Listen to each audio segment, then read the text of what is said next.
तुर्की के एक चिड़ियाघर से शेर फरार हो गया। शेर सड़कों पर आजादाना घूमता रहा, जिससे इलाके में खौफो हिरास फैल गया। शेर ने हमला करके एक किसान को जख्मी किया, जिसे फौरी तौर पर मुंतकिल कर दिया गया है अस्पताल में। Anladım komutanım. Yani biz buna... Yer misin abi? Herkes 112 arıyoruz. Ben arıyorum. Olsun hemen. Ben de çorabımı dokun.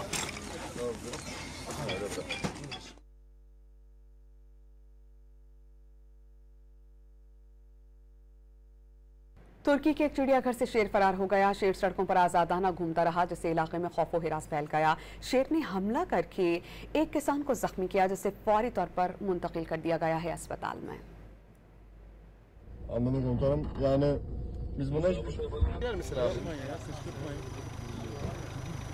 Herkes 112 arıyoruz. Ben arıyorum. Olsun hemen. Ben de çorabımı dokun.